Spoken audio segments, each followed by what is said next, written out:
Let's start. Foreign exchange के बारे में हम आज थोड़ा सा पढ़ रहे हैं। ये मैं यहाँ पे मेंशन कर देता हूँ। फॉरेन एक्सचेंज बेसिकली इसके साथ लिख लेते हैं रिस्क मैनेजमेंट।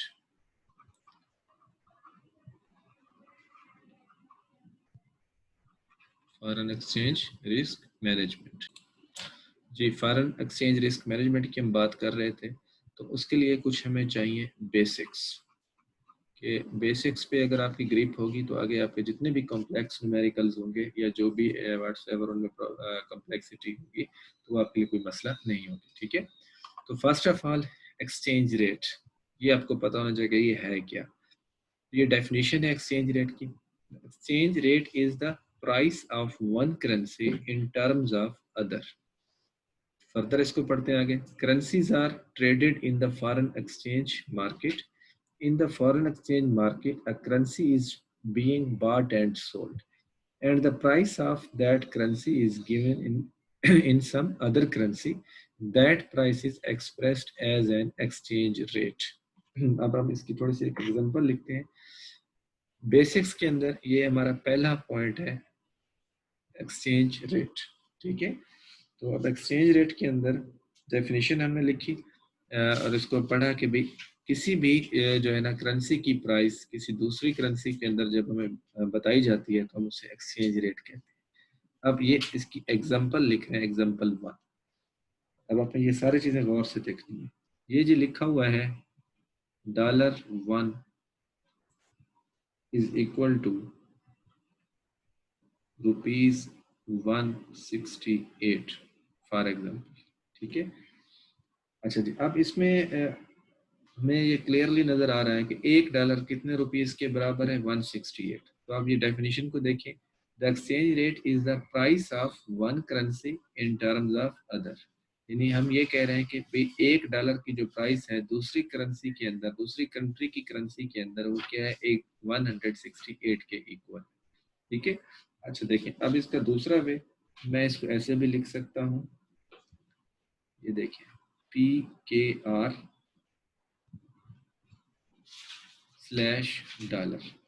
ठीक है, अच्छा जी, अब इसमें भी सपोज यही लिखा हुआ है 168।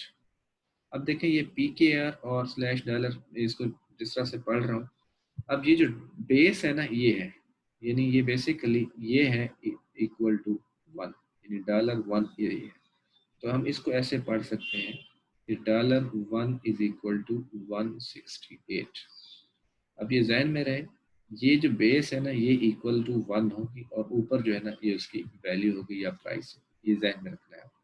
डॉलर जो भी करेंसी यहाँ पे स्लैश के साथ होगी यानी नीचे होगी, जिसको हम क्या कहेंगे, बेस करेंसी। इसको क्या करेंगे, बेस करेंसी। ये आपने जहन में रखना है, बेस करेंसी। ठीक है, और ये उसकी क्या है, प्राइस है दूसरी कंट्री की करेंसी की। ठीक है, अच्छा, अब इसको एक और है हमारे पास कोड्स हैं, ISO कोड्स इनको कहते हैं। उनके अंदर अगर हम इसको देखें तो इसको कैसे लिखा जाता है, यार आप देखिएगा, USD यानी ये $, लिखा हुआ है /PKR। जब ये इस तरह से लिखी हो तो ये बेसिकली ISO कोड्स के तहत लिखी जाती है। तो यहाँ पे जो ऊपर वाली वैल्यू होगी ये बेस करेंसी होगी। ये अब आपने ये चीजें देखें, जहन में रखें। नॉर्मली आपके जितना भी टेक्स्ट है आपके कोर्स के अंदर वो इस तरह से मेंशन होगा या इस तरह से मेंशन होगा, लेकिन अगर कहीं इस तरह से भी मेंशन हो, पेपर में आ सकती है ये बातें, तो इसमें आपने क्या करना है, बेस करेंसी। तो यहाँ पे भी यही लिखा हुआ है, सपोज ये 168, इसका मतलब है कि जो USD है यानी $, $1 इज इक्वल टू 168 रुपीज लिखा हुआ, ये एक ही बात है। इस तरह से लिखा जाए, इस तरह से लिखा जाए या इस तरह से लिखा जाए, अब आपने फर्क देखना है कि हमें किस मोड में करेंसी बताई गई।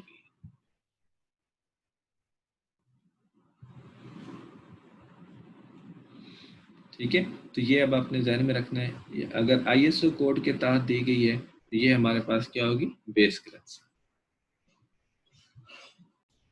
ठीक है जी। तो ये आपके पास एग्जांपल नंबर 1 है। अब आपने यहाँ पे जो है देखना है कि हमें किस मोड में जो है चीजें दी गई।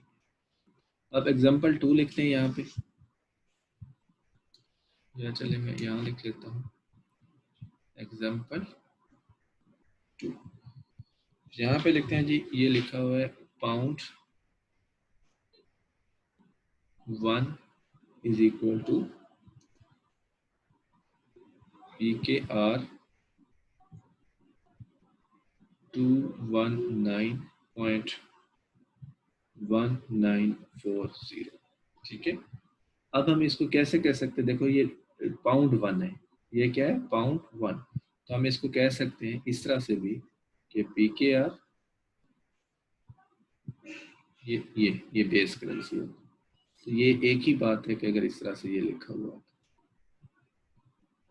इसको आपने भूलना नहीं है। अब यहाँ पे क्या है, बेस करेंसी क्या है, pound 1 is equal to 219.1940 rupees. ठीक है, ये एक ही बात। अब आप इसको इस तरह से भी लिख सकते हैं, यहाँ पे GBP PKR। अब ये देखें, ये क्या ISO कोड है, इंटरनेशनल स्टैंडर्ड ऑफ ऑर्गेनाइजेशन जो है ISO कोड के तहत GBP। अब GBP ये मैं आपको चीजें बताता हूँ अभी। तो यहाँ पर अगर लिखा हो 219.1940, अब बेस करेंसी क्या होगी हमारी, ये ऊपर बात है, ये तीनों फॉर्म में एक ही लिखी हुई है। ठीक है। अच्छा, अब मैं थोड़ी सी आपको करेंसीज बता दूं, एक इंट्रोडक्शन, जो मेजर करेंसीज रूटीन में मार्केट्स के अंदर चलती हैं, तो ये आपको पता होना चाहिए थोड़ा सा। ये है जी USD। अब ये ISO कोड में इसको USD बोलते हैं, अदरवाइज अगर दूसरी टर्म में देखें तो डॉलर का साइन, ये एक ही बात। यूरो, EUR, ये ISO कोड में इसका नाम यूज होता है, और अदरवाइज सिंबल में ये यूरो इस तरह से डाल लें। उसके बाद हम डाल लेते हैं जी pound, GBP, Great Britain pound. ठीक है, GBP, इसको हम इस सिंबल में डाल लेते हैं। और उसके बाद अगर हम देखें जापानीज येन, इसको ISO कोड में JPY, और यहाँ पर इसका जो येन है हम वो बना लेते हैं। ठीक है जी, जापानीज येन। उसके बाद है मैं अगर यहाँ पे करेंसी डाल दूँ चाइनीज युआन की, CNY, चाइनीज युआन। ठीक है, ये चाइनीज युआन की करेंसी हो जाएगी। ठीक है। तो अब ये आपको चीजें सिंबल और इनके जो ISO कोड्स के नाम है ये आपको आने चाहिए। अच्छा, अब इसमें आपको थोड़ा सा ध्यान में रखना है कि जो GBP है, पाउंड की करेंसी जो है, ये जो ग्रुप ऑफ करेंसीज लिखा हुआ है, ये क्या है, स्ट्रॉन्ग है। अच्छा, ये एक चीज और भी लिख लूँ यहाँ पे मैं, अपने पाकिस्तान का तो लिखा नहीं, PKR, और इसका आपको पता है कि सिंबल क्या है, हम रुपीस नॉर्मली यूज करते हैं। ठीक है। अच्छा, अब इसमें जो है ग्रेट ब्रिटेन पाउंड, ये स्ट्रॉन्ग है। ठीक है। उसके बाद यूरो है, उसके बाद USD है, उसके बाद इन दोनों में से हमारा पाकिस्तानी रुपया है। इस तरीके से ये सारी चलती रहती है। लेकिन इन करेंसी में सबसे ज़्यादा जो स्ट्रॉन्ग है, मैं अगेन आपको बता दूं, वो है कुवैत की। कुवैत की करेंसी बहुत महंगी है। ठीक है, अगर पाकिस्तानी रुपीज़ में देखें तो 500 प्लस में, यानी हमारा जो है क्या होगा, 500 रुपीज़, और कुवैती दिनार जो है वो क्या होगा, एक यानी कुवैती दिनार के बराबर। ये थोड़ा सा आप देखते हैं। लेकिन एग्जाम्स में आपकी बुक्स में जो आपसे पूछी जाती है वो नॉर्मली USD, यूरो, इसमें जापानीज येन, या आपके अगर हम बुक में देखें तो वहाँ पे मलेशिया की भी देखी जाएगी, यानी मलेशिया की जो करेंसी है वो रिंगिट है। और उसके बाद जो हमारे पास रशियन की करेंसी है तो रशियन रबल कहलाते हैं। ये जब क्वेश्चन जाएंगे तो हम उनमें भी इन चीज़ों को देखेंगे। ठीक है, तो नॉर्मल ये आपने अपने जहन में रखनी है। ठीक हो गया जी। अच्छा, उसके बाद अब हम आते हैं थोड़ी सी इसकी डिटेल्स में।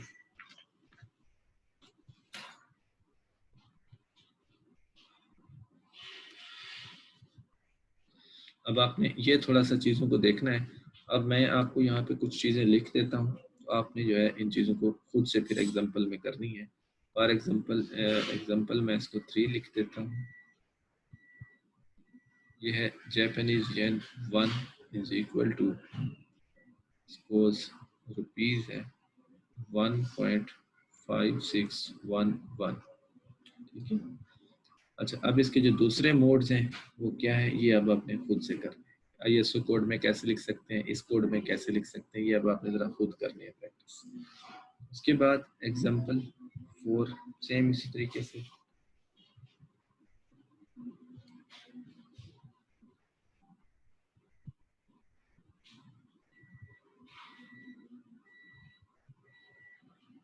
USD to GB, ठीक है। ये जैसे हमने पहले बात की है कि बेस करेंसी अब इसमें क्या होगी। फॉर एग्जाम्पल ये मैं लिख लेता हूँ 0.7640, फॉर एग्जाम्पल ये मैंने लिखा। तो अब इसका मतलब क्या है कि $1 कितने पाउंड्स के बराबर होगा। अब इसे आईएसओ कोड है, ये अपनी पहचान करनी। बेस करेंसी इसमें कौन सी है, ये वाली। अगर आईएसओ कोड, ठीक है, यानी ये बेस करेंसी हमेशा 1 के इक्वल है। यानी ये क्या लिखा हुआ है, $1 इज इक्वल टू 0.7640, ठीक है। तो इन चीज़ों को आपने देखना है। इसी तरीके से फर्दर अगर मैं लिखूँ एग्जाम्पल 5, मैं ये लिख देता हूँ जी USD to JPY, for example ये मैं लिख लेता हूँ 43। अब इसमें अगेन बेस करेंसी क्या है, ये वाली है। तो ये क्या होगा, $1, इस मोड में हम लिख सकते हैं $1 इज इक्वल टू येन 43। ये अब आपको पता होना चाहिए, ओके। अच्छा, अब फर्दर चलते हैं। होपफुली आपको यहाँ तक कुछ चीज़ें क्लियर होगी होंगी कि हमने करेंसीज को कैसे पढ़ना है, उसमें बेस करेंसी कौन सी होती है और उसको कैसे लिखना है। ठीक है जी, यहाँ तक क्लियर है? कोई क्वेश्चन यहाँ तक है तो पूछ सकते हैं। क्लियर है जी सबको? जी सर। चलो ओके, गुड। आईएसओ कोड है उसमें हमेशा मतलब अल्फाबेटिकली यूज होंगे वर्ड। हाँ जी, जो आईएसओ कोड्स हैं उनमें हमेशा अल्फाबेटिकली यूज, इसलिए मैंने वो आपको शुरू में ये नाम बता दिए हैं कि कौन सी करेंसी किस तरह से होती है। ये नॉर्मली ये आईएसओ कोड्स है, ठीक है। अच्छा जी, उसके बाद आगे चलते हैं। एक चीज़ का यहाँ पे ख्याल रखना है, ये नॉर्मली वैसे आपके लेवल पर पूछी नहीं जाती चीज़ें, लेकिन मुमकिन भी है। अगर ऐसा लिखा हो PKR, ठीक है, टू USD और यहाँ लिखा हो 167, तो अब हम इसको कैसे पढ़ेंगे, जरा मुझे कोई एनीवन बताए जरा।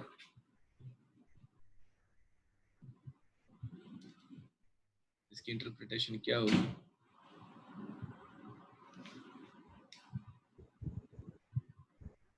Sir, ji 1 USD can buy 167 PKR. नहीं, ये आईएसओ कोड्स के तहत मुझे बताएं। अभी हमने आईएसओ कोड्स पढ़े। Sir, $167 is equal to 1 PKR. हाँ, यानी ये देखें, फॉर एग्जांपल ये जो हमने कहा था कि जो ऊपर होगी तो वो क्या होगी, बेस करेंसी। अगर गौर से सुनना है, इस बात को समझना है, यानी ये बेस करेंसी है। यानी PKR, चले रुपीज लिख लेता हूँ, ₹1 is equal to $167। Is it right? क्या हमारा ₹1 $167 के बराबर है? No sir. नो, ठीक है, तो दिस इज रॉन्ग, ठीक है। तो ये क्या है, यहाँ पर अगर कुछ ऐसा हो जाए तो थोड़ा सा कॉमन सेंस यूज करना है। क्या हमारा रुपया ऐसा है, उसमें इतना वर्थ है, इसमें पावर है? तो ये नॉर्मली ऐसी चीजें कंफ्यूज करने के लिए दे दी जाती हैं, तो वहां पे थोड़ा सा कॉमन सेंस आपने यूज करना है। नॉर्मली आपके लेवल पे ये चीजें पूछी नहीं जाती, ठीक है। तो लेकिन फिर भी आपने ये जहन में रखना है कि ऐसा अगर दिया भी गया है तो हमें सिर्फ कंफ्यूज करने के लिए, बाकी जो है ना यहाँ पे आपका सिर्फ कॉमन सेंस कॉमन है कि ऐसा नहीं हो सकता, ठीक है। तो बेशक ऐसा दिया हुआ है लेकिन ऐसा हो नहीं सकता, लेकिन हम ये कह सकते हैं कि $1 इज इक्वल टू ₹167, ठीक है, तो ये भी थोड़ा सा ध्यान में रखना है इस बात। ओके, नेक्स्ट चलते हैं जी। नॉर्मली हम जरा गौर से देखते हैं, चीज़ें थोड़ा थोड़ा ऐसे चैलेंजिंग होती जाएंगी। Normally exchange rates are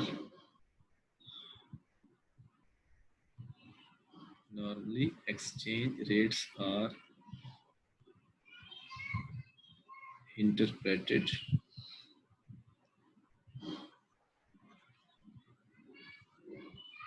with direct quotes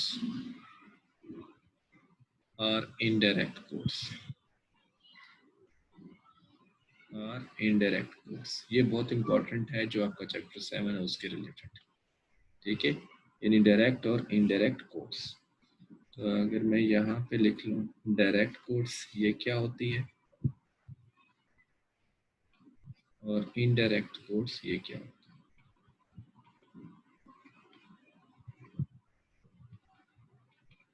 तो सबसे पहले डेफिनेशन कर लेते हैं इसकी। डायरेक्ट कोड मीन्स, या इट describes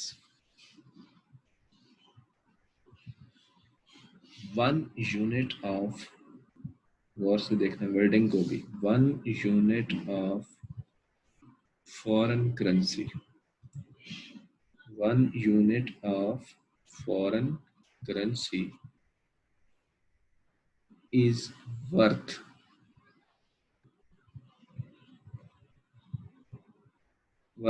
या valued how many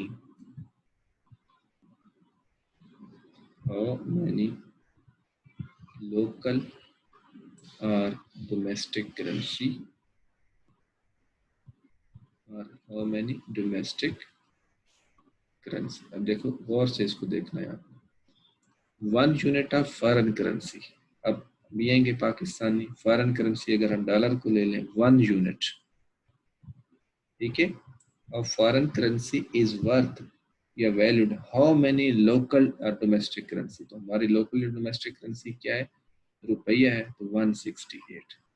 this is called direct codes. ठीक है, समझ आ गई बात की। तो अब आपने देखना है आपकी डोमेस्टिक करेंसी कौन सी है और आपकी जो फॉरेन करेंसी है वो कौन सी है। दो ही पॉइंट्स देखिए, फॉरेन करेंसी यानी यहाँ पे अगर मैं इसको कह दूं FC, और दूसरा डोमेस्टिक करेंसी यानी DC। फॉरेन करेंसी का एक यूनिट, ठीक है, वो कितने हमारे हाउ मैनी या हाउ मच लोकल यूनिट्स के बराबर होगा, लोकल करेंसी के यूनिट्स के। होपफुली ये आपको क्लियर होगी। तो ये क्या है हमारे लिए डायरेक्ट कोड्स। इसी तरीके से अगर मैं यहाँ लिखूँ फॉरेन करेंसी पाउंड, हमारे लिए फॉरेन करेंसी है, तो ये सपोज है ₹219, ठीक है, अज्यूम किए हुए वैल्यूज।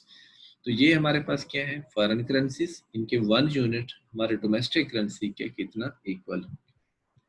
ओके, इनडायरेक्ट कोड्स हमें क्या बताती है, मीन्स, अब जरा गौर से देखना है, means one unit of domestic currency, one unit of domestic currency is worth how many units of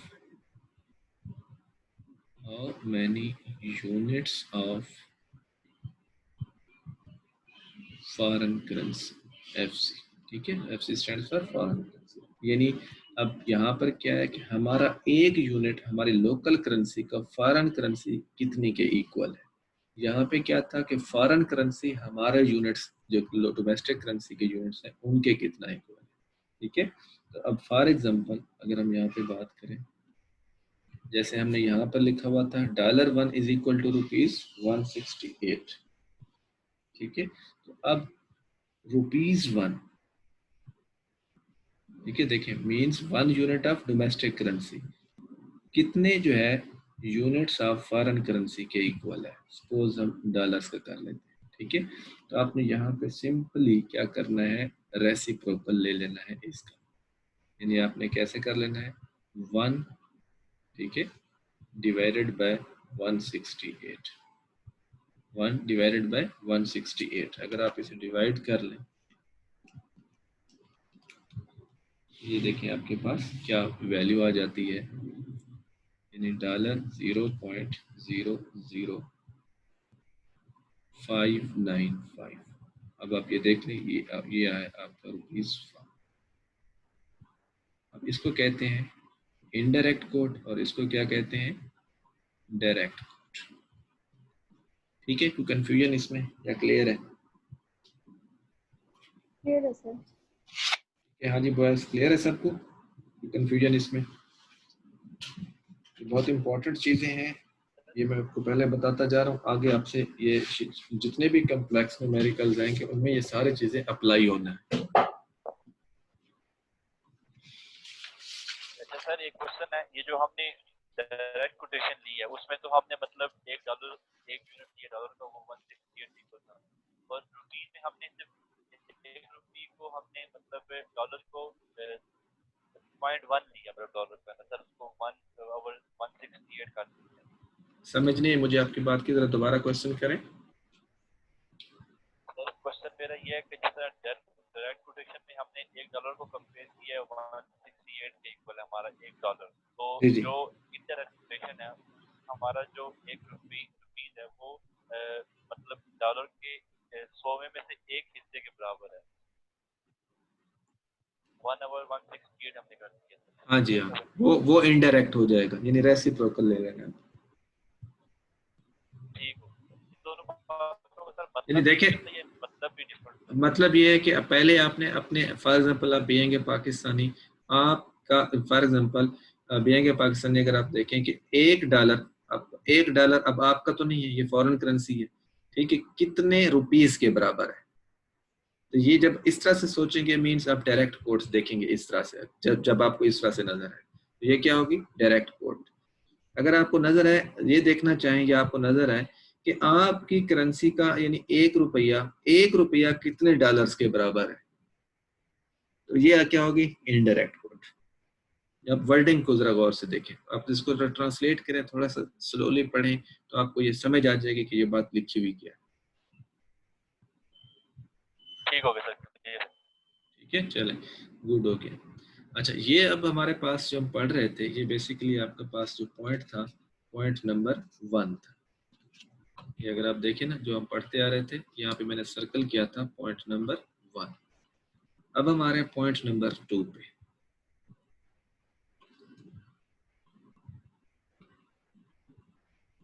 इसको हम नाम दे देते हैं currency conversion. Currency conversion, okay. अब एग्जांपल के थ्रू हम इसको समझते हैं। एग्जांपल 1 इसकी, ये लिखा हुआ है जी आपके पास rate rupees with respect to dollars, और ये आपके सामने लिखा हुआ है जी 168। तो आप ये आपसे पूछा जा रहा है $1000 कितने रुपीस के होंगे, ठीक है, यानी आपने डॉलर्स को कन्वर्ट करना है किसमें, रुपीस में, ठीक है। अब थोड़ा सा यहाँ पे देखें, मैं आपको बताऊं, आपको देखो आइडेंटिफाई पॉइंट टू पॉइंट, यहाँ लिखा हुआ क्या है, बेसिकली ये टर्म आपको क्या बता रही है, ये आपको टर्म बता रही है $1 base currency is equal to 168।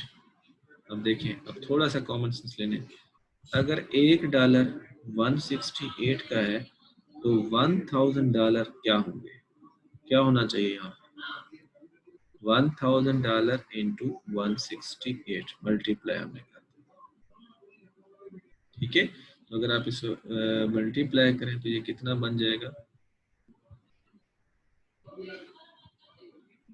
ठीक है, ये अब आपके पास रुपीस बन गए। जी, कोई कंफ्यूजन इसमें है तो बताएं, समझना है बात को अपने गौर से। देखो बेस करेंसी का जब आपको पता होगा कि $1 168 का है तो $1000 ज्यादा पैसों के होंगे ना। अब कॉमन सेंस को देखें, $1 168 का है तो $1000 तो और ज्यादा पैसों के होंगे। तो यहाँ पे क्या इफेक्ट आ रहा है? मल्टीप्लायर इफेक्ट आ रहा है। तो आपने क्या करना है? मल्टीप्लाई कर देना है सीधा सीधा।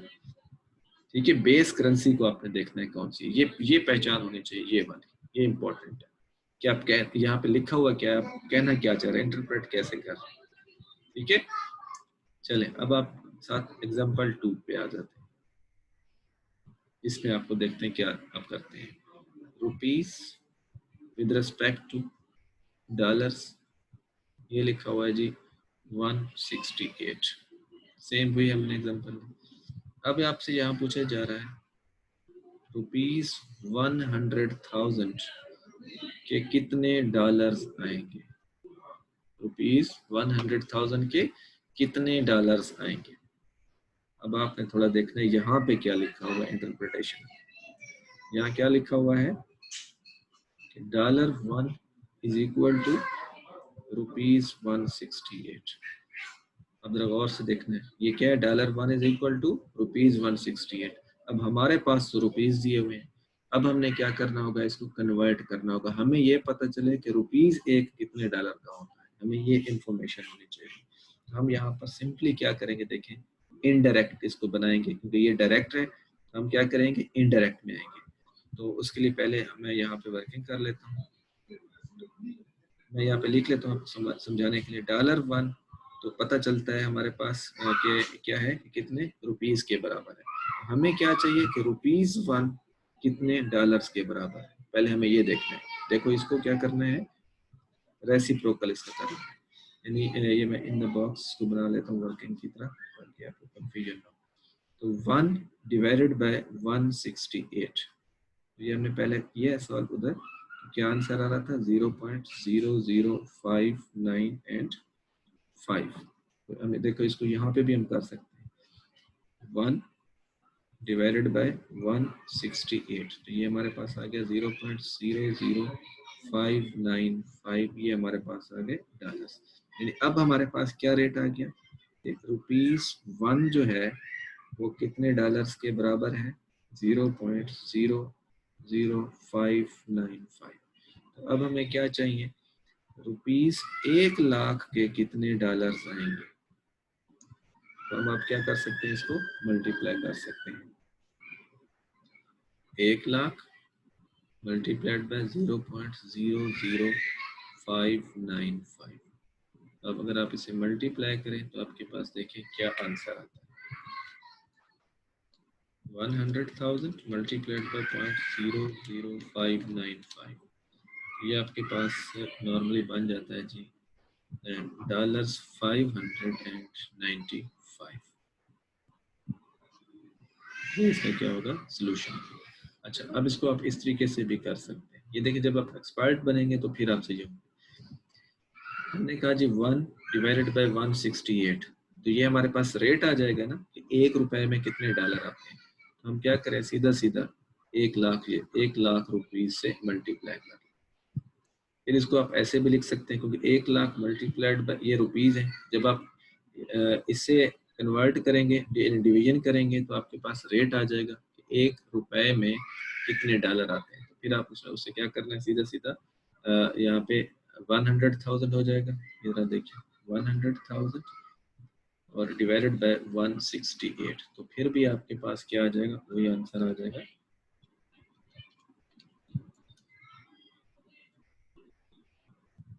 $595 राउंड करके, सेम वैल्यू। इधर मैंने पहले क्या किया, पहले इसका फ्रैक्शनल पार्ट जो था, जो भी था, उसको कैलकुलेट कर लिया। ठीक है, और फिर उसके साथ मैंने क्या किया, मल्टीप्लाई कर दिया। इधर मैंने क्या किया, डायरेक्टली उसको डिवाइड कर दिया। तो आप इस तरह से भी कर सकते हैं, इस तरह से भी डायरेक्टली कर सकते हैं, बात एक ही है। ठीक है, और अगर आप इसको मजीद मैं इसकी इंटरप्रिटेशन करूं तो देखें क्या लिखा हुआ है। ये देखिए, इसको हम इस तरह से भी कह सकते हैं। अगर आप इसको देखें जी, हमने कहा है कि रुपीस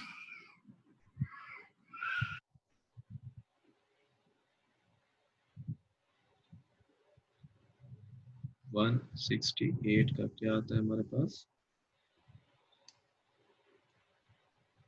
$1 आता है। ₹168 का क्या आता है हमारे पास, $1। तो हमारे पास ₹100,000 के कितने डॉलर्स आएंगे। ठीक है, यही बात हम कह रहे हैं ना यहाँ इस सारे सिचुएशन में, क्योंकि ₹168 का क्या है, $1 है, और ₹100,000 के कितने डॉलर्स आएंगे। अब हमने क्या करना है, इसको डिवाइड करना है, क्योंकि देखो 160 का अगर $1 मिलता है तो 100,000 के कुछ हमारे पास होंगे तो ज़्यादा डॉलर, लेकिन ये हमारे पास क्या है, फिर इसको जब सॉल्व करना है तो सीधा सीधा आप इसको डिवाइड कर सकते हैं। 168 आपके पास आंसर क्या आ जाएगा, वही 595 ऑलमोस्ट डन। तो यहाँ तक आप देख लें, आगे और भी एग्जांपल करते हैं ताकि आपको ये सारी चीज़ें क्लियर हो जाए।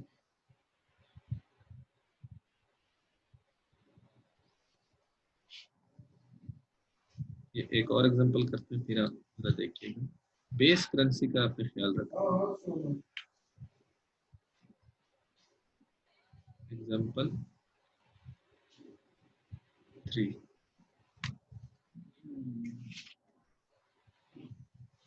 यहाँ पर लिखा हुआ जी ₹2 जापानीज येन, और यहाँ लिखा हुआ है 1.5611, और यहाँ पे आपको कहा गया है कि ₹5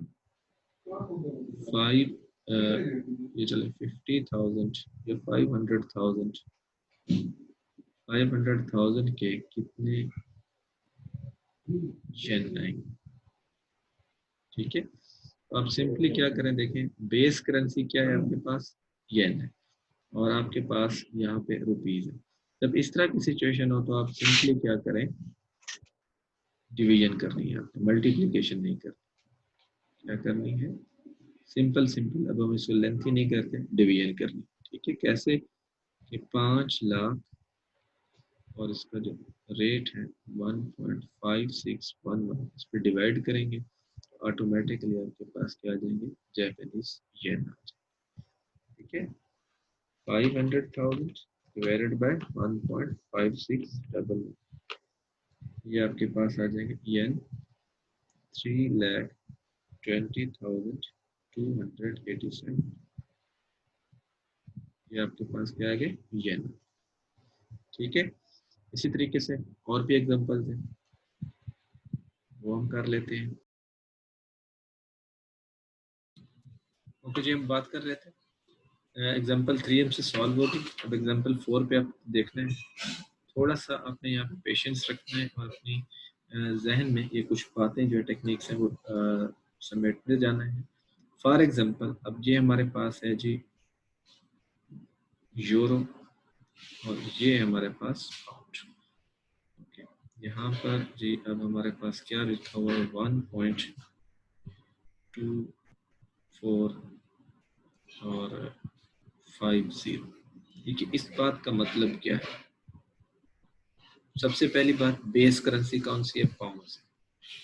यहाँ पे क्या लिखेंगे, पाउंड 1। अब जरा अपने गौर से समझना है, जो पीछे वाली बातें अगर कंफ्यूजन है तो ये दूर हो जाए।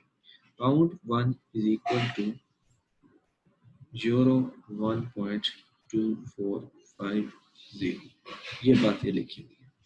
अच्छा, अब हमें अमाउंट बताएगी है पाउंड्स में। अब रेट भी क्या है, हमारे पास पाउंड का बताया गया है कि 1 पाउंड कितने यूरो का है, और अमाउंट भी हमें पाउंड की बता दी गई है। सपोज 1 लाख पाउंड है हमारे पास। ठीक है, तो इसके यूरो कितने हैं। अब यहाँ पे मैं रूल लिख रहा हूँ, इसको टेक्निक समझ लें, रूल लिख लें। सबसे पहले आपने आइडेंटिफाई करना है कि बेस करेंसी कौन सी है, बेस करेंसी कौन सी है। दूसरा, आपको जो अमाउंट दी गई है कन्वर्जन के लिए वो किस करेंसी में है, अमाउंट इन विच करेंसी।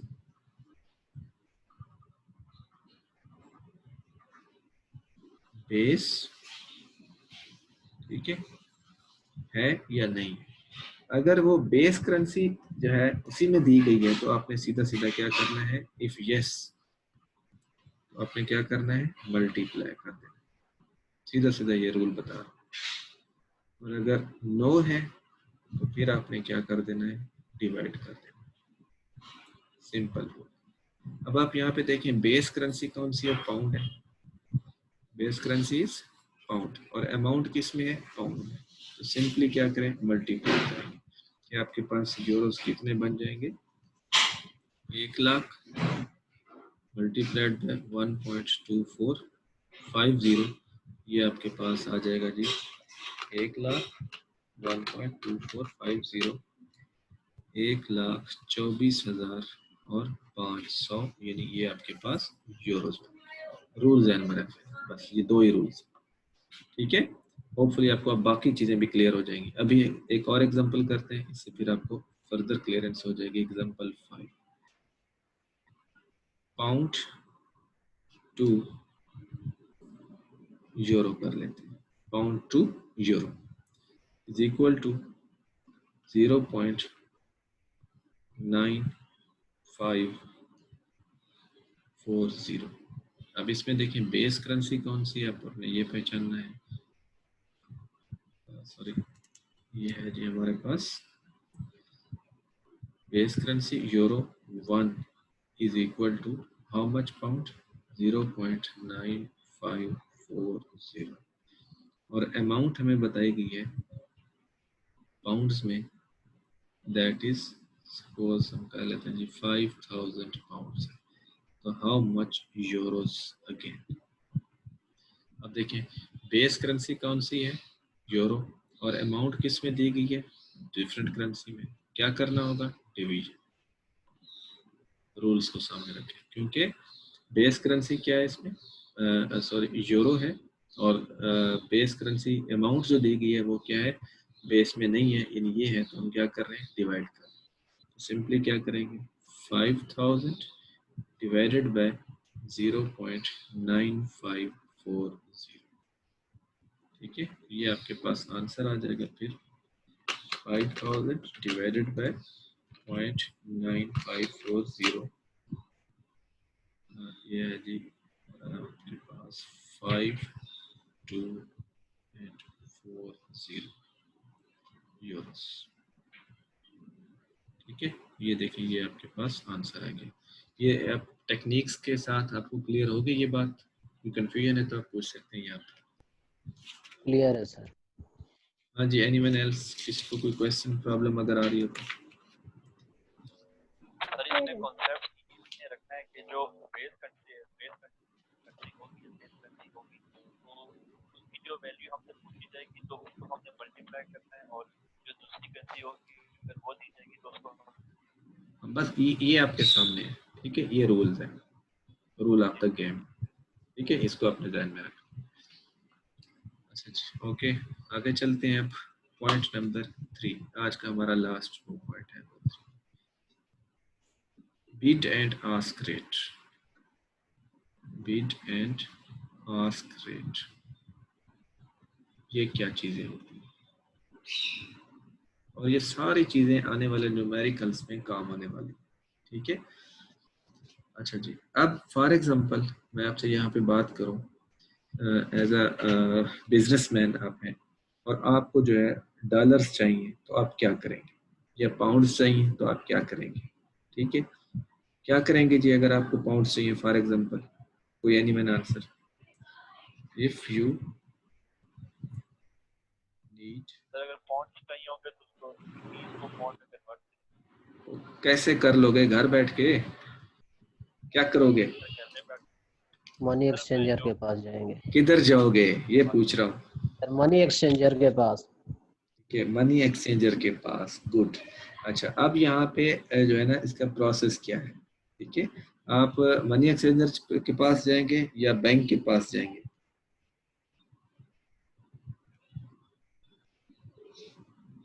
जी एक ही हिसाब है, हैं? एक ही हिसाब है। एक ही हिसाब है, ये भी बात बैंक ठीक। फैसिलिटी हाँ सर बोलो। अगर बैंक फैसिलिटी दे रहा होगा एक्सचेंज की तो बैंक के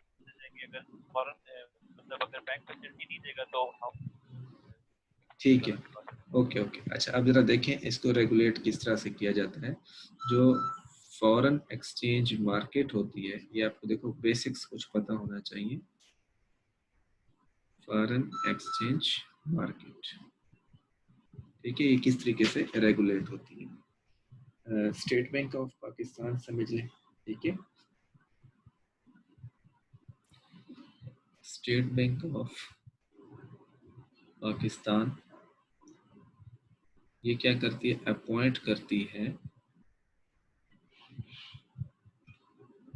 authorised dealer, appoint authorised dealer.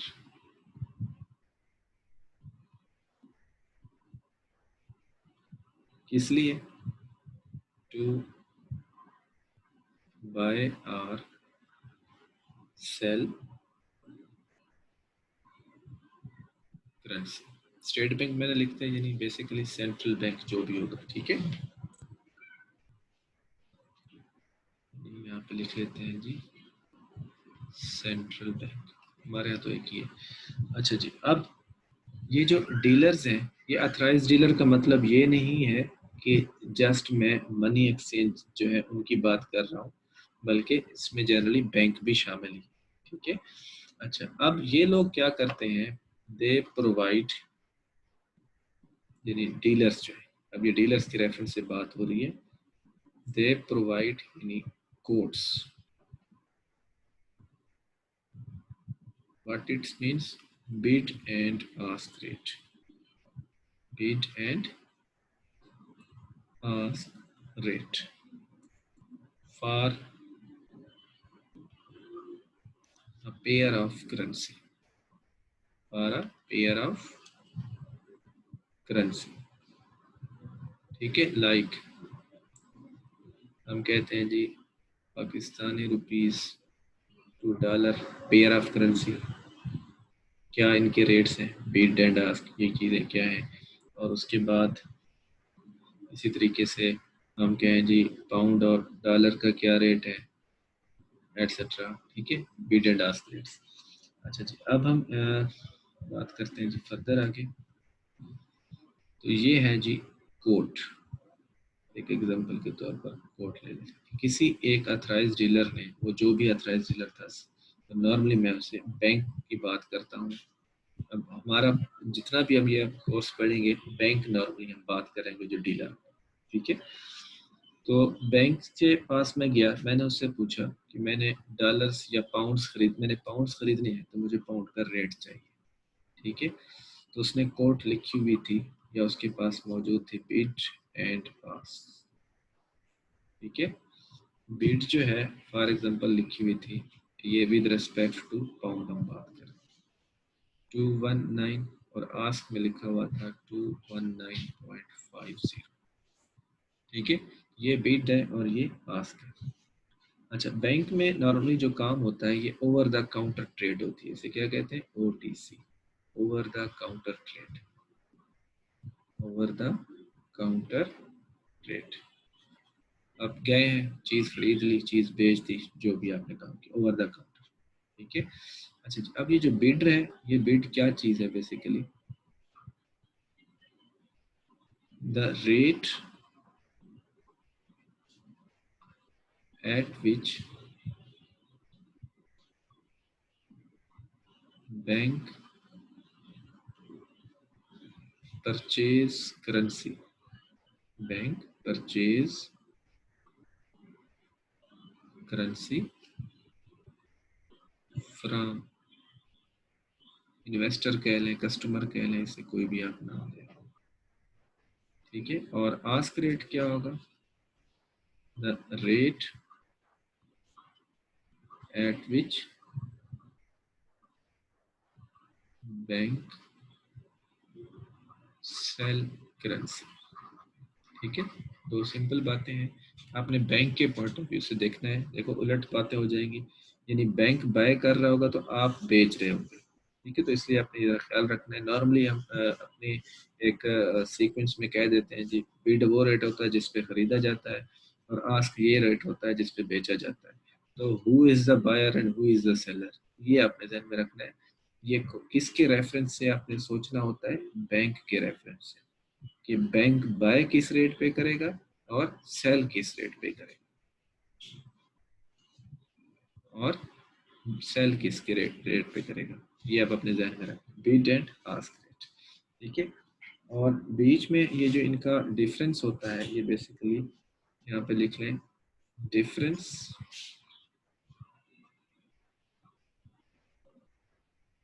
Between bid and ask rate is known as bid ask spread. Bid ask spread, ये आपने चीजें अपने जहन में रखना है।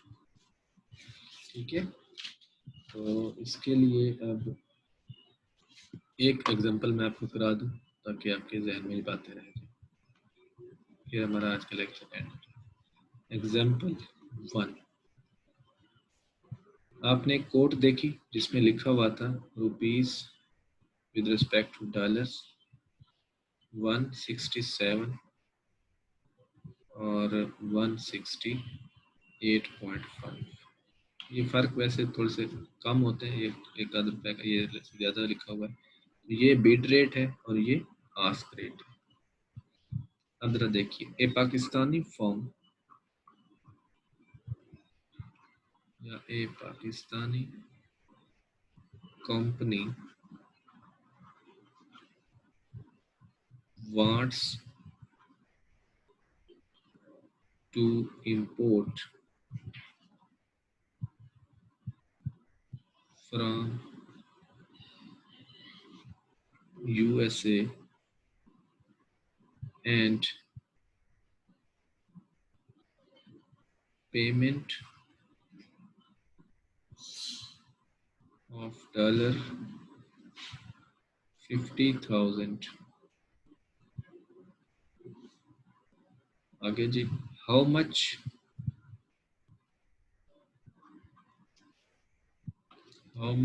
rupees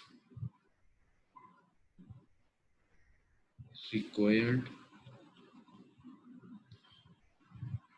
to buy $50,000। ठीक है, तो अब हमें क्या करना होगा, हमें क्या चाहिए, यहाँ पे ये देखना है कि हमें यहाँ पे करना क्या है। हम पाकिस्तानी हैं, पाकिस्तान में बैठे हैं, यूएसए से हमने कोई चीज़ इंपोर्ट की है, और अब इंपोर्ट करेंगे तो अल्टीमेटली हमें क्या करना होगा, पेमेंट करना होगी कहाँ पर, अमेरिका में, यूएस में, डॉलर्स में। इसको आप इस तरह से देख लीजिए, डायग्राम में बना लेता हूँ। तो यहाँ पे आप समझ लें, ये जो है यूएस की कोई पार्टी है, और यहाँ पे क्या है, पाकिस्तान की पार्टी है, पीके हम लिख लेते हैं। अच्छा जी, अब फॉर एग्जांपल यहाँ पर क्या है, बैंक है, यहाँ पर क्या है, बैंक है। अब आपने क्या किया है, इंपोर्ट किया है, आपने क्या किया है, इंपोर्ट किया है। तो आपने अब क्या करना है, $50,000 पे करना है, यानी ये आपका पे है। ठीक हो गया, तो अब आप क्या करेंगे, अब आपने क्या करना है, यहाँ पे किस तरीके से इसको जो है वो फर्दर इस ट्रांजैक्शन को कंप्लीट करना है। ठीक है, और बैंक ने आपको जो है ना डॉलर्स का जो बिड एंड आस्क रेट है वो आपको प्रोवाइड कर दिया। फर्दर लेट्स सी, अब आप क्या करेंगे, बैंक के पास जाएंगे, बैंक ये ले लें जी रुपीस, बैंक ने आपसे रुपीस ले लिए, तो बैंक आपको क्या करेगा, डॉलर दे देगा। यानी डॉलर आप बेसिकली क्या करने जा रहे हैं, खरीदने जा रहे हैं। तो आप डॉलर क्या करोगे, खरीदोगे, डॉलर आपने खरीदना है। अच्छा, अब यहाँ पर आपने देखना है कि एक तरफ से तो आपको ये नज़र आ रहा है कि मैं रुपीस देने जा रहा हूँ तो बैंक खरीदेगा, और डॉलर्स जो है क्या करने जा रहा है, बेचने जा रहा है। बैंक बेचेगा तो मैं खरीदूंगा ना, यानी मैं रुपीस दे रहा हूँ और क्या कर रहा हूँ, डॉलर खरीद रहा हूँ। तो मैं डॉलर खरीद रहा हूँ तो बैंक डॉलर क्या कर रहा है, बेच रहा है। ठीक है, तो अब आपने यहाँ पे ये देखना क्या है कि रेट किस करेंसी का दिया हुआ है, रेट किस करेंसी का दिया हुआ है। तो रेट क्या है, डॉलर्स का दिया हुआ है। एक डॉलर अगर आप जो है ना बेचेंगे और बैंक खरीदेगा तो इतने में, और अगर आप एक डॉलर खरीदेंगे और बैंक बेचेगा तो वो इतने। अब आपने क्या करना है, सिंपली इसको किस तरीके से कंप्लीट करना है इस ट्रांजैक्शन को। तो अगेन रेट किस करेंसी का दिया गया है, फिर आपने उस एंगल से बैंक के बारे में सोचना है। जिस करेंसी का रेट दिया गया है, रेट डॉलर का है तो बैंक डॉलर बेच रहा है, तो आपने उस हिसाब से सोचना है कि बैंक डॉलर क्या करेगा, बेचेगा और मैं खरीदूंगा। अब ये है जी bid and ask rate 167 to 168.50। Rate किस करेंसी का है, ये रुपीस टू डॉलर्स, यानी रेट आपको दिया गया है डॉलर्स। ठीक है, तो आप किस तरह से करेंगे, 168.5 यानी क्या करेगा, बैंक आपको बेचेगा क्योंकि आपको डॉलर्स चाहिए, आपने पे करने हैं। ठीक है, तो आप इसे मल्टीप्लाई कर देंगे 50,000 से। इट मीन्स आपको पे कितना करना है बैंक को, ये अमाउंट। ठीक है, यानी ये 50,000 इंटू 168.50, तो ये बन जाएगा जी आपके पास 84,25,000। ये रुपीस आप बैंक को पे करोगे। ठीक है, यानी क्योंकि आप खरीदने जा रहे हो, बैंक आपको क्या करेगा, बेचेगा डॉलर्स। ये जब आप पे करोगे तो बैंक आपको क्या करेगा, डॉलर्स 50,000 दे दे यहाँ। ठीक है, तो ये था आज का लेक्चर आपका। इसमें आपने थोड़ा सा देखा कि किस तरीके से हम बिड एंड आस्क रेट को यूज करते हैं। ओके, क्रॉस एक्सचेंज रेट्स को हम शुरू करने से पहले थोड़ा सा इसका बैकग्राउंड डिस्कस कर लेते हैं। फॉर एग्जांपल अगर आपको यहाँ से यूके जाना है तो आपको यूके के लिए क्या करना होगा, पाउंड ज़रूरत पड़ने। ठीक है, तो आपके पास तो पाकिस्तानी रुपया है और आपने कहाँ जाना है, यूके। तो आपने क्या करना है, यहाँ पे किसी बैंक में किसी ऑथराइज डीलर के पास जाएंगे और उनसे कहेंगे कि मुझे यूके पाउंड चाहिए, क्योंकि आपने यूके जाना है। ठीक है, अब ये मुमकिन है कि उसके पास यूके पाउंड्स ना हो, बैंक के पास या डीलर के पास, दोनों के पास यूके पाउंड्स ना हो, और वो कहे जी हमारे पास तो डॉलर्स है। ठीक है, तो अब आप क्या करेंगे, यूके बैंक से रब्ता करेंगे किसी न किसी मोड से। तो उसके पास अगर पूछेंगे तो वो आपको बताता है जी ठीक है, मैं आपसे डॉलर परचेज कर लूंगा, डॉलर यानी कन्वर्ट कर दूंगा आपको पाउंड्स में। यानी आप क्या करेंगे, फिर यहाँ से डॉलर्स खरीदेंगे और वहाँ पे पाउंड्स में क्या करेंगे, उसे कन्वर्ट करा लेंगे। यानी यहाँ पे आप देखें rupees, dollars and then pounds. ठीक है, तो अब ये समटाइम्स ऐसा हो सकता है कि आपके पास क्या हो, यानी सॉरी डीलर्स के पास वो स्पेसिफिक करेंसी ना हो। तो यानी फिर क्या हमें करना होगा, यहाँ पे कैलकुलेशन को किस तरीके से लेके चलना होगा आगे।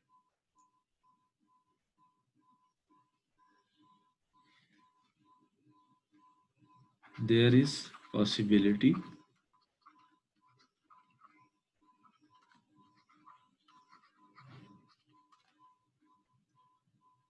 that exchange rate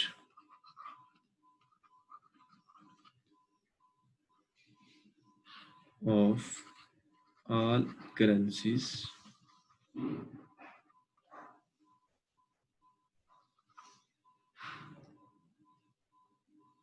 यानी ऑल फॉरेन करेंसीज बेसिकली, यानी आप अपने पॉइंट ऑफ व्यू बता रहे हैं। मे नॉट बी कोटेड या may not be available against domestic currency, against domestic currency.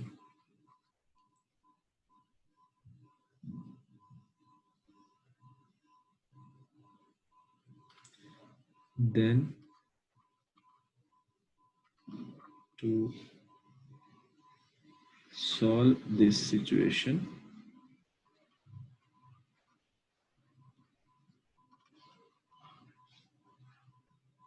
exchange rates are determined, यानी कैलकुलेट करने पड़ेंगे। एक्सचेंज रेट्स आर कंप्यूटेड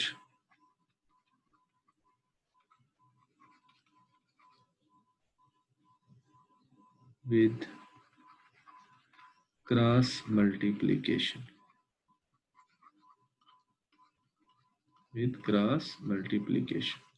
ठीक है, तो उनको हम कहते हैं आर कॉल्ड क्रॉस रेट्स। ठीक है, आर कॉल्ड क्रॉस रेट्स। ठीक है, तो आपको समझ आ गई बात की कि हमने यहाँ पे क्या कहा। अच्छा जी, अब क्रॉस रेट्स जो हैं ये दो तरीकों से कैलकुलेट हो सकते हैं।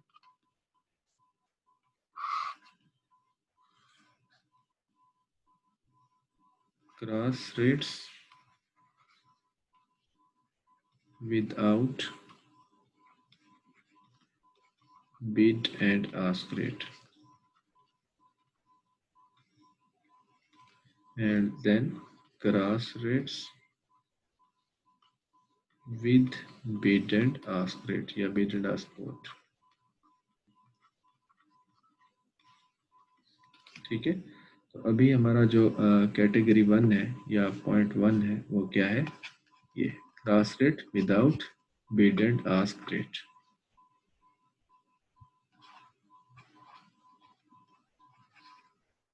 क्रॉस रेट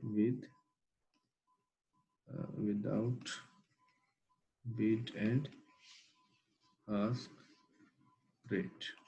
फोकस करना इंपॉर्टेंट है, चीजें यही काम आने वाले हैं आगे न्यूमेरिकल्स में। फॉर एग्जाम्पल 1, ये हमें रेट दिया गया है, यानी एक कोटेशन है। ठीक है, आपने देखा बैंक में जाके तो ये रेट चल रहा था, रुपीस पर डॉलर इज इक्वल टू 168। इस बात का मतलब क्या है, पहले भी हम डिस्कस किया है। Base currencies dollar 1 is equal to rupees 168। फिर आपने देखा दूसरा कोड, तो वहां लिखा हुआ था डॉलर पर पाउंड, तो ये लिखा हुआ था 1.62 फॉर एग्जाम्पल। इसका क्या मतलब है, in this code what is the base currency, pound is equal to pound 1 is equal to dollars 1.62।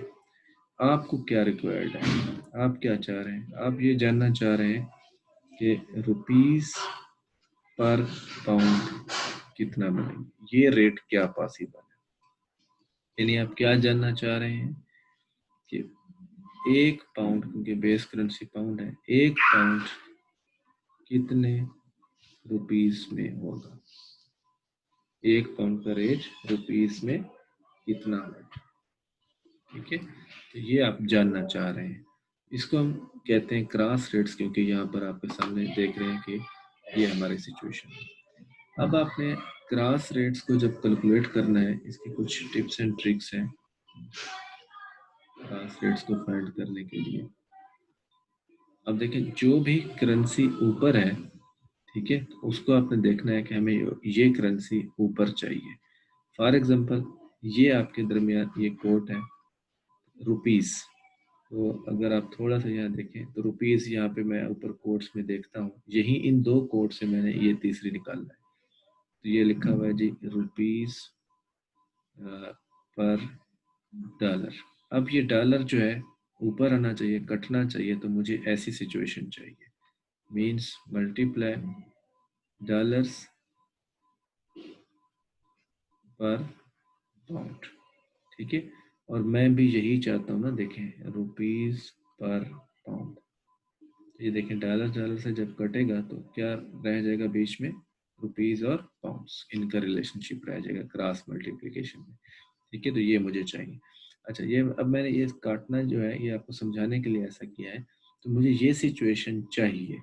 तो अब देखें रुपीस पर डॉलर, रुपीस मुझे ऊपर चाहिए, तो ये रुपीस मुझे ऊपर मिल गए 168, ये ऊपर ही है, ठीक है। तो ये देखें मैं ये इसी पूरे का फिगर लिख रहा हूँ, रुपीस पर डॉलर 168। फिर मैंने कहा जी मुझे क्या चाहिए, डॉलर्स ऊपर चाहिए, ठीक है, क्योंकि ये कटना है कोड को। तो अब मुझे क्या चाहिए, पाउंड नीचे चाहिए, इसी कोड के मुताबिक देखें। तो आप देखें जो अवेलेबल कोड्स हैं उसमें से पाउंड क्या है, नीचे है, पाउंड क्या है, नीचे है। तो सिंपली आपने क्या कर देना है, जैसे दिया हुआ है, क्योंकि पाउंड आपको नीचे चाहिए क्रॉस रेट में, बिल्कुल ठीक है, डॉलर्स ऊपर चाहिए ताकि ये कटे, ठीक है। तो ये अल्टीमेटली आपके पास तो ये बन जाएगा 1.62। ये डॉलर कटने की जो मैंने बात की, ये काटना नहीं है, कंफ्यूज नहीं होना, ये ऐसा समझ लें नहीं कटे हुए। मुझे सिंपली क्या चाहिए, इनका इफेक्ट ये नहीं कटने वाला चाहिए, बेसिकली मैं ये कहना चाह रहा हूँ। ये डॉलर्स ऐसे, यानी ये सिचुएशन मुझे ये ऐसे चाहिए कि मुझे रुपीस ऊपर चाहिए उस कोट के अंदर, और मुझे पाउंड भी जो है वो नीचे चाहिए। इसी में देखिए, तो यहाँ पर देखें इसमें रुपीस ऊपर है, ठीक है, हमने वैसे सीधा सीधा लिख दिया। पाउंड्स जो है नीचे है और हमें पाउंड्स नीचे चाहिए, तो हमने वो भी कोट जो थी वैसी की वैसी लिख दी जैसे यहाँ लिखी थी। अब हम मल्टीप्लाई करेंगे, अब देखिए आपके पास क्या आंसर आता है, 168 इंटू 1.62, ये आपके पास अमाउंट बन जाएगी 272.16, ये रुपीस। ये आपके पास रेट आ गया जी, जो मैंने कोट लिखी थी कि पाउंड्स वन जो है वो कितने, पाउंड वन कितने रुपीस के इक्वल है, 272.16। ये है क्रॉस रेट का थोड़ा कॉन्सेप्ट। अच्छा, अब एग्जांपल 2 करते हैं ताकि आपको ये सिचुएशन फर्दर क्लियर हो जाए। फॉर एग्जांपल ये लिखा हुआ है एग्जांपल 2 में रुपीस पर डॉलर इज इक्वल टू 168, और यहाँ लिखा हुआ है रुपीस पर पाउंड 272.16, और हमें चाहिए जी रेट डॉलर्स पर पाउंड, ये हमें चाहिए। अब पहली बात कि ये लिखा हुआ क्या है, इसकी इंटरप्रिटेशन आना चाहिए। Base currency dollar which is 1 is equal to 168, ये चीज आपको इंटरप्रेट करना आना चाहिए। यहाँ पे pound 1 is equal to 272.16 suppose. अब आपको यहाँ क्या चाहिए, बेसिकली पाउंड 1 कितने डॉलर्स के इक्वल है, बेस करेंसी, ठीक है। अब आपने सिंपली क्या करना है, यहाँ पे देखो डॉलर्स आपको ऊपर चाहिए, तो यहाँ पे आप देख रहे हैं कि डॉलर्स क्या है, आप यहाँ पे नीचे है, और यहाँ पे ढूंढना है डॉलर, और तो कोई नहीं, यही डॉलर है, तो डॉलर यहाँ पे नीचे है, हमें ये ऊपर चाहिए। अगेन आप याद करें डायरेक्ट कोट और इनडायरेक्ट कोट, ठीक है। डॉलर से अब आपको ऊपर चाहिए, तो जो डाटा यहाँ पे आपको दिया हुआ है आप इसको क्या करें, इसका रेसिप्रोकल ले लें। यदि आप क्या लिखें, 1 डिवाइडेड बाय 168, ठीक है। अगर ये डॉलर सीधा सीधा देखें जैसे यहाँ पे हमने किया था, जो चीज़ ऊपर चाहिए थी और जो चीज़ नीचे चाहिए थी वैसा था, तो हमने सिंपली मल्टीप्लाई कर दिया। अब यहाँ पे क्या है, हमें क्या चाहिए, डॉलर्स ऊपर चाहिए, लेकिन इन कोट्स के अंदर डॉलर क्या है, नीचे है। तो हम क्या करेंगे, इसको 1 डिवाइडेड बाय 168 जैसे इनडायरेक्ट कोट में कर देते हैं। फिर मल्टीप्लाइड पे हमें पाउंड्स नीचे चाहिए, ठीक है जी, पाउंड्स नीचे चाहिए, तो पाउंड्स नीचे ही है, तो हम यहाँ इसको सिंपली वैसे का वैसे लिख लेंगे 272.16। अब आप ये भी कह सकते हैं, इस तरह से लिखने की बजाय आप ऐसे डायरेक्टली भी कर सकते हैं 272.16 डिवाइडेड बाय 168, क्योंकि ये देखें मल्टीप्लाई जब होगा तो यही कुछ बन जाएगा ऑटोमेटिकली। तो अब आपका जो आंसर आएगा वो डॉलर्स में आ जाएगा 168। ये है जी आपके पास, अगर आप इसे सॉल्व करेंगे 1.62 डॉलर्स का क्या बनेगा, 1 पाउंड बनेगा। यानी ये जो आप लिख रहे थे यहाँ पे देखें, $1 is equal to 1.62 pound 1 is equal to 1.62। ठीक है, तो ये आपके सामने एक सिचुएशन है। ये दूसरी सिचुएशन है, आपने देखा कि हमने इसको किस तरीके से सॉल्व किया। या दूसरा आप यहाँ पे इस तरह से भी कर सकते हैं, थोड़ा सा अगर मैं इसको यहाँ पे लिख लेता हूँ। देखो ये रुपीस पर डॉलर है, हमें क्या चाहिए, डॉलर पर रुपीस, डॉलर्स पर रुपीस, ताकि ये जो है ना आपस में वैल्यूज काट जाए। यानी हमें क्या चाहिए, डॉलर पर रुपीस, और ये लिखा हुआ है ऑलरेडी पहले रुपीस पर पाउंड। देखो ये जब कटेंगे तो फिर ही हमारे पास जो है डॉलर्स पर पाउंड आएगा, जो हमें यहाँ पे चाहिए। तो इसलिए हमारे पास पहले क्या मौजूद है, रुपीस पर डॉलर। हमें क्या चाहिए, डॉलर पर रुपीस। तो हम क्या करेंगे, इसको कन्वर्ट कर देंगे, यानी डायरेक्ट से इनडायरेक्ट में। ये आपने इस चीज़ को फोकस करना है। और इधर इसको समझने के लिए तो मैंने ये आपको समझा दिया, लेकिन आप ये ध्यान में रख लें कि जो करेंसी ऊपर चाहिए, अगर वो ऊपर है तो ठीक है, सेम वही फिगर्स उठा लेने हैं। और अगर वो क्या है, आपको ऊपर चाहिए और वो नीचे दी हुई थी बेस करेंसी में, तो आप क्या करें, उसका रेसिप्रोकल ले लें, यानी 1 डिवाइडेड बाई दैट अमाउंट या 1 डिवाइडेड बाई दैट कोट। ठीक है, एक और एग्जांपल करते हैं ताकि आपको ये चीज़ें थोड़ा सा क्लियर हो जाए। एग्जाम्पल 3, यह है जी जापानीज येन टू PKR यानी रुपीज समझ लें, is equal to 1.5698 and then PKR to dollars is equal to 168। ठीक है, आपको अब चाहिए क्या, रेट चाहिए येन पर डॉलर्स, ये कितना होगा।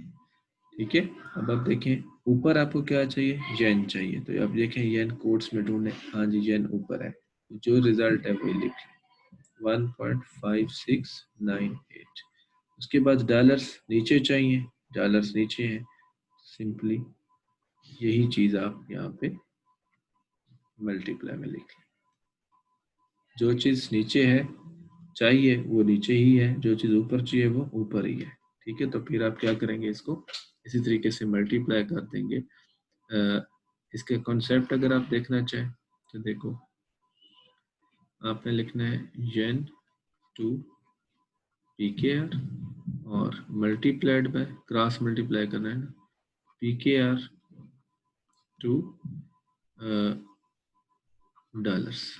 ठीक है, अब देखो PKR टू PKR कैंसिल हो रहा है और आपस में मल्टीप्लाई क्या कर रहे हैं, क्रॉस मल्टीप्लाई, ये दोनों चीजें यहाँ पर हमने यही किया हुआ है, ये ताकि आपका कॉन्सेप्ट क्लियर हो जाए। यानी ये आपस में क्रॉस मल्टीप्लाई, ये आपस में क्रॉस मल्टीप्लाई कैंसिल हो रहे हैं और ये आपस में हमारे पास मल्टीप्लाई। तो अब अगर आप इसका रिजल्ट देखें 1.5698 इंटू 168,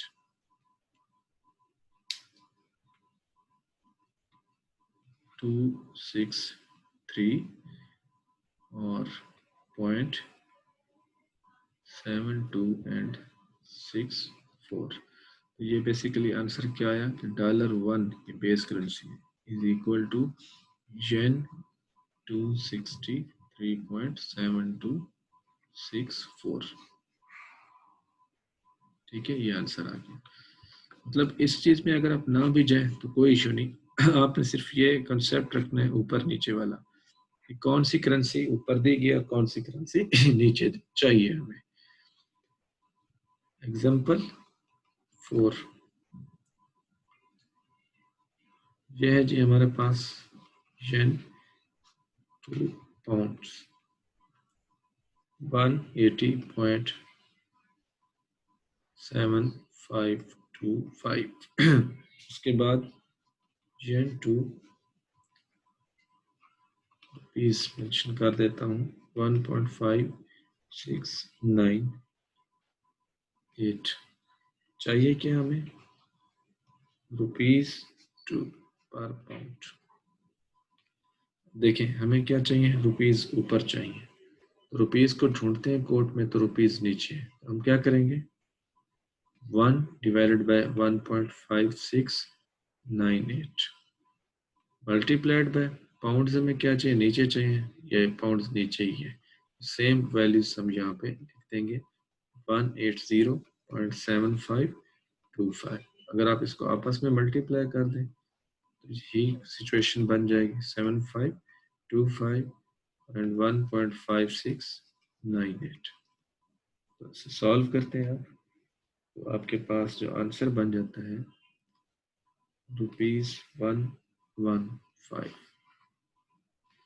आपके पास ये रेशियो बन जाती है और इस रूटीन से आप इसे सॉल्व कर सकते हैं 180.7525 डिवाइडेड बाय 1.5698 ये आपके पास 115 पॉइंट्स में भी मैं लिख देता हूँ 1436 ये आपके पास आंसर है ठीक है तो इसी तरीके से और एग्जांपल ये चीज़ें बहुत ज़रूरी हैं ये आगे क्वेश्चंस में आने वाली है एग्जांपल 6 कह लें या 4 कह लें जो भी है यानी डॉलर्स पर यूरो 1.25 ये रेट है उसके बाद पाउंड पर यूरो इज इक्वल टू 0.9528 हमें कोड चाहिए डॉलर्स पर पाउंड की what we have to do अब डॉलर्स ऊपर चाहिए ठीक है जी डॉलर ऊपर है 1.25 सिंपली फिर हमें पाउंड्स ऊपर नीचे चाहिए तो ये देखिए पाउंड्स ऊपर है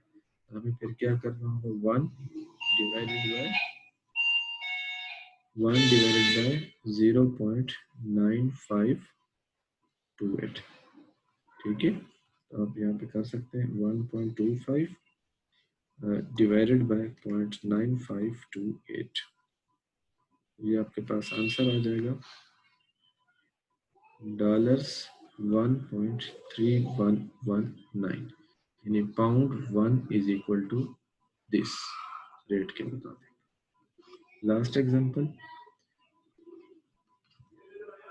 डॉलर्स पर पाउंड 0.7652 और रुपीस पर डॉलर्स 168 आपको कोड चाहिए पाउंड पर रुपीस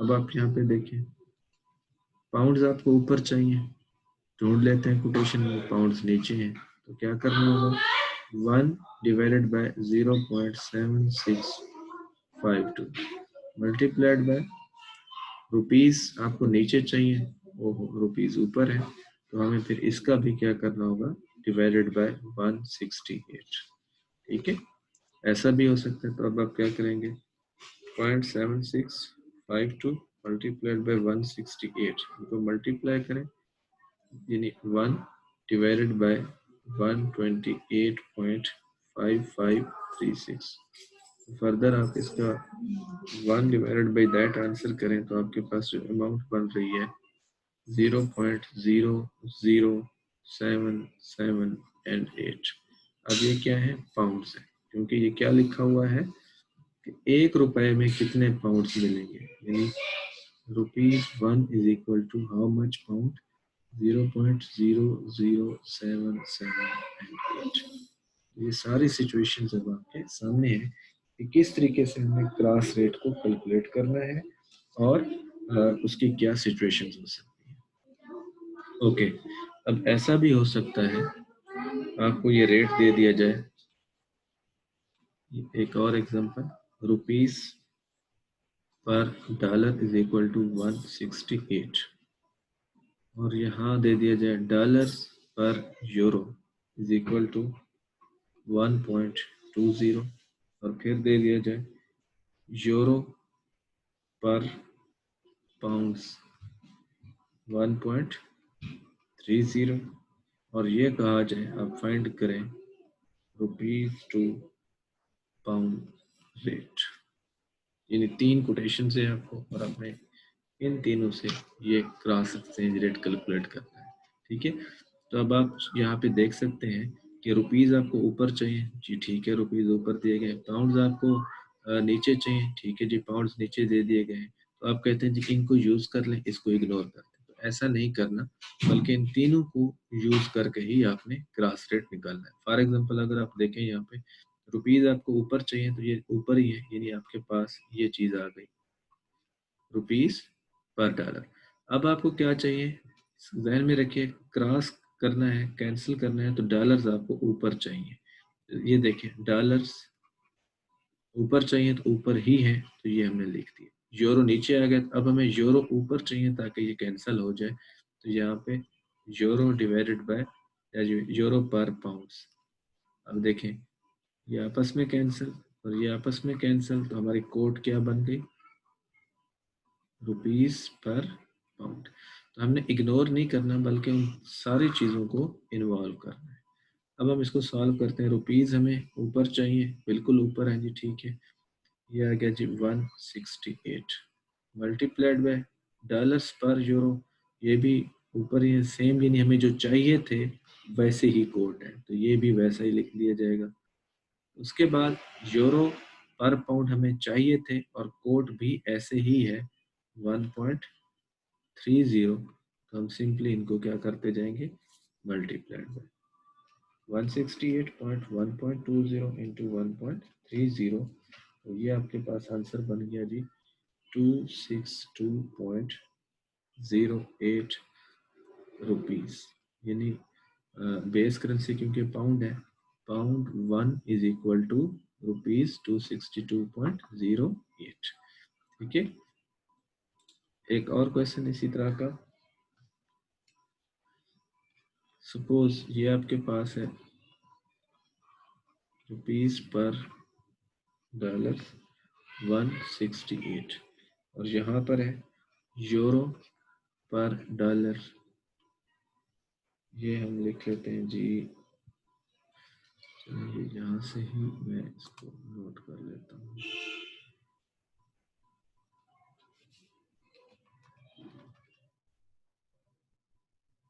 $0.833, ये मैं लिख लेता हूँ 0.8383 यूरो पर पाउंड। और उसके बाद यहाँ लिख लेता हूँ यूरो पर पाउंड, वो यूरो पर डॉलर था, ये यूरो पर पाउंड, तो ये हमारे पास सपोज 1.30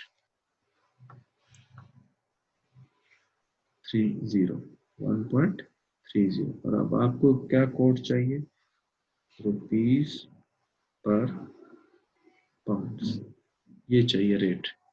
तब देखें हम क्या करेंगे, रुपीज हमें ऊपर चाहिए, ठीक है जो ऊपर डाटा दिया गया है, तो ये देखें रुपीज पर डॉलर। उसके बाद हमें डॉलर्स ऊपर चाहिए ताकि ये क्रॉस हो कंसेप्ट वाइज, तो यहाँ देखें डॉलर्स क्या है नीचे है, डॉलर्स क्या है नीचे, अगर आप यहाँ पे फोकस करें। तो अब आप क्या करेंगे इस चीज को, यानी डॉलर्स पर यूरो लिखना होगा, इसको मैं स्टार लगा रहा हूँ।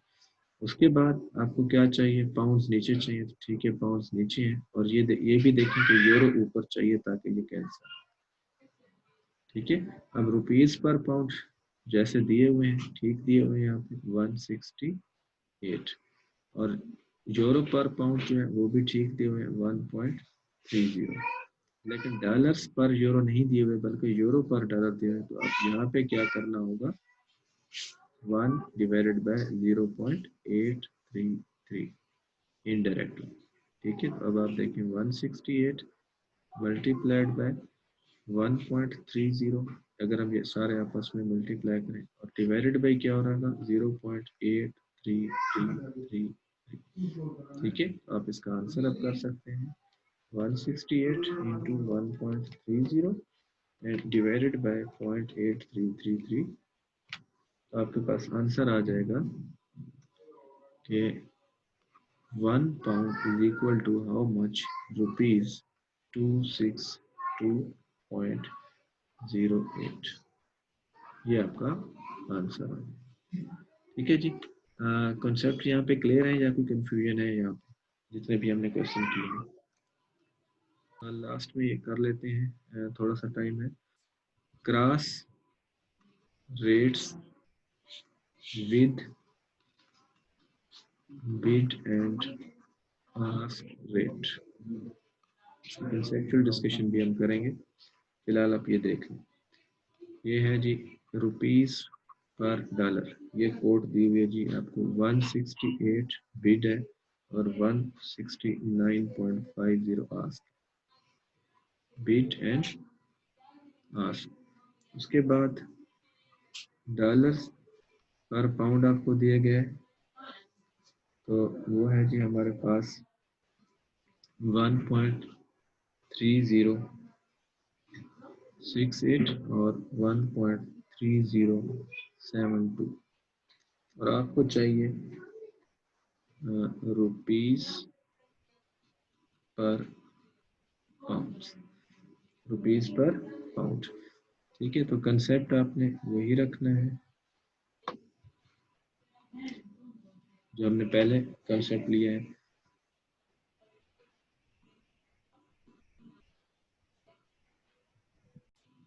ओके, अब आप अगर डाटा पे फोकस करें, रुपीस आपको ऊपर चाहिए, पाउंड नीचे चाहिए, यानी स्ट्रेट फॉरवर्ड है। और यहाँ पे अगर आप डाटा को देखें तो ये भी वैसे ही है, रुपीस ऊपर है और पाउंड नीचे है। तो आप क्या करेंगे, बिट टू बिट मल्टीप्लाई कर देंगे, यानी 168 इंटू 1.3068 और यहाँ पे 169.50 इंटू 1.3072, 168 मल्टीप्लाइड बाय 1.30, तो ये आपके पास आंसर आ जाएगा 218.4 और दूसरा 169 मल्टीप्लाइड बाय 1.3072, तो ये 220.9168। ये स्ट्रेट फॉरवर्ड क्या बन गई, बिड एंड आस्क कोट बन गई। और ये क्या हुई, रुपीस पर पाउंड, ये इसकी नई हमने एक कोट बना ली। अब एक एग्जांपल जिसमें थोड़ा सा चेंज हो, एज्यूम करते हैं ये है जी हमारे पास रुपीस पर पाउंड और ये है हमारे पास पाउंड्स पर डॉलर और हमें चाहिए रुपीस पर pound. Bid and ask rate में ये है 168, 169.50 और यहाँ पर है हमारे पास 0.7652 और यहाँ है 0.7750 और हमें ये कोड चाहिए इस पेयर ऑफ करेंसी की। ठीक है, अब आप देखें यहाँ पे रुपीस क्या है, ऊपर है। ठीक है, रुपीस ऊपर है, लेकिन पाउंड्स हमें चाहिए नीचे, तो पाउंड्स क्या है, ऊपर है। ठीक है, तो अब इस तरह की जब सिचुएशन होगी तो आपने किस तरीके से बिड को कैलकुलेट करना है और किस तरीके से आस्क को कैलकुलेट करना है। अब आपने क्या करना है, ये इस तरीके से चलना है और वो भी डिवीजन के थ्रू।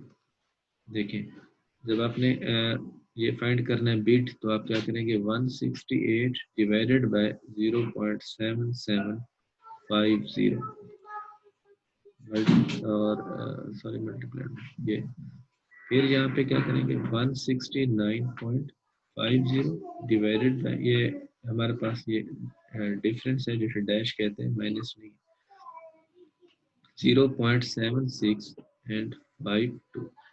अब आप इसे डिवाइड करें 168 डिवाइडेड बाय 0.7750, तो ये बिड रेट हो जाएगा 216.77 और आस्क रेट हो जाएगा 169.50 डिवाइडेड बाय 0.7652, तो ये हो जाएगा जी 221.5107।